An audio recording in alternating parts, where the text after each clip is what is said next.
o Supremo avança mais uma vez contra críticos do regime, violando o devido processo legal, a Constituição, ignorando provas e fabricando réus com base em narrativas políticas. Este é o Visão Libertária, sua fonte de informações descentralizadas e distribuídas. Ajude a propagar as ideias da liberdade. Deixe o seu like e compartilhe com seus amigos. Um artigo seu pode virar vídeo aqui também, sabia? Este artigo foi sugerido por Leno Brega, escrito por Charlie Dalton, revisado por historiador libertário e narrado por Gordinho Caipira. Na terça-feira, 22 de abril, a primeira turma do STF decidiu aceitar por unanimidade a denúncia da Procuradoria-Geral da República contra Felipe Martins, ex-assessor do governo Bolsonaro, e mais 5 pessoas. Todas elas foram acusadas de integrar uma suposta organização criminosa que teria tramado manter o ex-presidente no poder em 2022. Quem presidiu a sessão? Alexandre de Moraes. Claro, o ministro xerife, o justiceiro de toga, a vítima, o acusador e o juiz, que votou como se os denunciados já estivessem condenados, porque na prática já estão. Ou alguém acredita que o togado iluminado irá mudar de ideia de repente? A história oficial é de fazer inveja às melhores histórias da carochinha. Felipe Martins e os demais acusados teriam trocado mensagens com militares, participado de reuniões para arquitetar um golpe e levantado a tese de anular a posse de Lula em nome de uma democracia verdadeira. E qual seria a prova de tudo isso? Prints de WhatsApp, conversas no Telegram e relatórios de grampos extraídos de celulares de terceiros. Em momento algum se fala num tanque na esplanada, num quartel insurrecto ou num esquema armado logisticamente plausível. Não há nada provando compra de armas, nem um fio de plano concreto, muito menos por parte dos manifestantes desarmados usando a bandeira do Brasil no dia 8 de janeiro. Mas no Brasil, governado pela coligação PT-STF, isso basta para incriminar. Basta uma suposição de vínculo ideológico para ser enquadrado como terrorista político. A crítica e o questionamento viraram crimes. Se você piscar torto para a urna eletrônica ou para qualquer ministro da STF, já está incluído no inquérito do golpe. Por outro lado, se você der uma cadeirada num político de direita num debate ao vivo, aí tá tudo bem. Isso não é ódio. O que incomoda os togados é só a verdade mesmo. O roteiro é o de sempre. Primeiro, cria-se uma suspeita de crime e se inicia um inquérito só na canetada. Depois, a Polícia Federal trabalha num relatório repleto de recortes de tela sem contexto. Vazam trechos do inquérito para sites amigos, a imprensa republica tudo sem checar e grita: "Olha o golpe! Prendam os golpistas!" Em seguida, o STF toma providências ultra rápidas, censura, bloqueio, suspensão e dá seu carimbo de verdade oficial para confirmar a narrativa. Os suspeitos são calados e ameaçados, punidos com as medidas preventivas, e assim não podem se defender nem desmentir a farsa. Ou seja, viola-se completamente o devido processo legal e a Constituição em nome da democracia. Pronto, está fabricada a conspiração. É a repetição do velho truque do inimigo interno. Quando o Estado quer justificar seu autoritarismo, ele inventa um espantalho, um plano fictício, um risco exagerado para convencer a opinião pública. Qualquer grupo que se opõe ao sistema é pintado como uma ameaça terrorista, golpista ou subversiva, e com isso, o aparato repressivo do Estado pode agir sem limites, prendendo inocentes e agravando a ditadura em vigor. Basta lembrar que nos anos 30, o fascista Getúlio Vargas forjou o Plano Correm para implantar o Estado Novo, seu regime ditatorial. Agora, o STF vem com o tal punhal verde e amarelo, uma lenda urbana que daria suposto aval de Bolsonaro para assassinar Lula, Alckmin e até Moraes, e que aparece no processo como se fosse uma realidade concreta e confirmada. Não há documento oficial, não há testemunha presencial, não há logística, não há nada além de boatos que vazaram convenientemente para o STF. Em ambos os casos, a finalidade é a mesma: criar um clima de medo, criar um inimigo público e, com essa justificativa, suspender as garantias individuais. E fica a pergunta: como que a vítima de uma suposta tentativa de assassinato pode ser o juiz no mesmo caso? Só numa ditadura escancarada mesmo. Em um sistema jurídico minimamente civilizado, só se investiga crime concreto.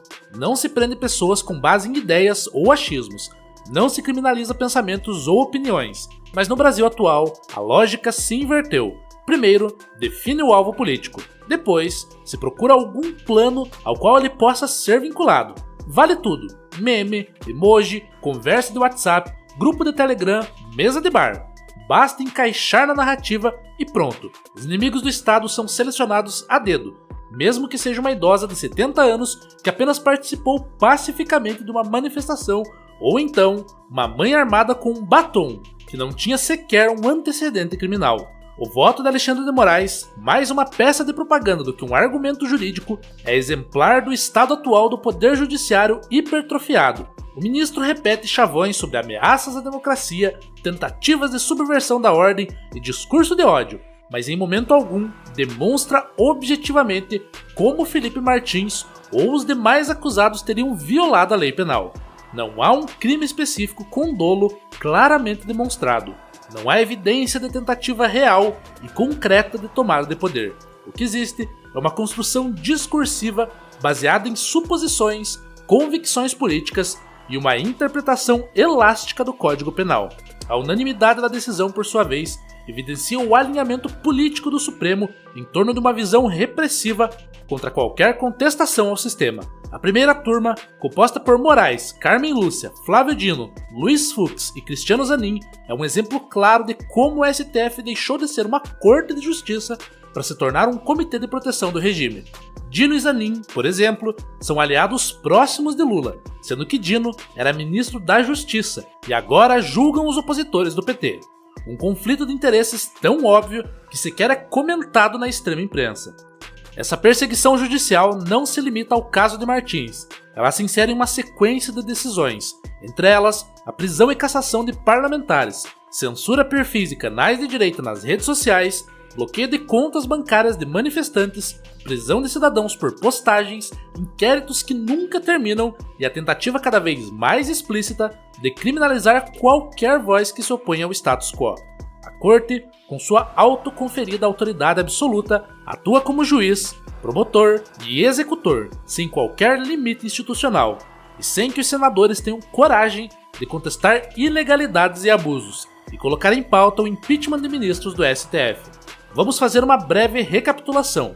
Daniel Silveira postou um meme e criticou Moraes, foi preso. Alan dos Santos apontou falhas do sistema, virou réu. Monark falou mal de Moraes, levou bloqueio de conta e multa. E agora, Felipe Martins jantou com o general, discutiu urna eletrônica e aparece como réu por tentativa de golpe. Afinal, ele tentou ou não tentou? Eles tiveram algum apoio do exército e houve a iniciação de golpe? Cadê as provas disso tudo? Desde 2019, a Corte de Alexandre de Moraes vem adotando o mesmo padrão da ditadura militar dos anos 80. Inquéritos eternos, prisões preventivas baseadas em tweets, bloqueios de perfis no X, vazamentos seletivos de investigações, quebra de sigilos bancários de quem ousa protestar. E quem banca essa falcatrua jurídica que persegue qualquer um que ouse questionar os donos do poder? Eu, você e todo o povo brasileiro, que trabalhamos duro para sustentar essa ditadura do judiciário.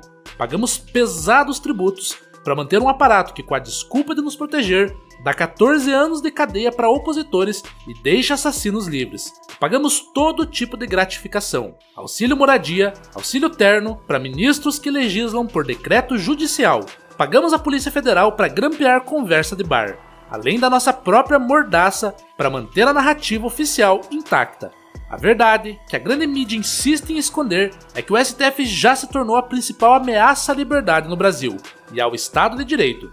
E Alexandre de Moraes é o símbolo máximo desse autoritarismo togado, sem limites e sádico, que está disposto a destruir famílias e vidas inocentes, como fizeram com o Clezão e sua família. Os togados não julgam com base no direito, mas com base em interesses políticos. Eles não aplicam a Constituição, mas adaptam a lei ao seu projeto de poder. Do ponto de vista libertário, o que está em jogo aqui vai muito além de um caso jurídico. Trata-se mais de uma demonstração do fracasso completo do Estado como garantidor da justiça.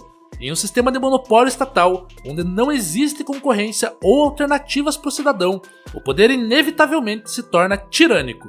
O STF é uma instituição sem controle externo, onde juízes vitalícios, indicados politicamente, acumulam poder ilimitado. Eles não respondem ao povo, não temem represálias e podem reinterpretar a lei ao bel prazer, sem que exista qualquer mecanismo eficaz de contenção, Deu para entender por que o monopólio é ruim. Em sua essência, ele não tem incentivos para pensar em quem o financia, mas apenas em seus próprios ganhos. Essa estrutura é incompatível com uma sociedade livre.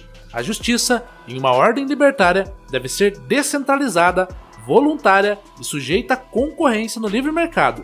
Em vez de um único tribunal estatal com poder absoluto, haveriam múltiplas agências de arbitragem, competindo por reputação e resultados. O indivíduo nesse cenário teria o direito de escolher seu árbitro, contratar proteção e buscar reparação sem depender do Leviatã.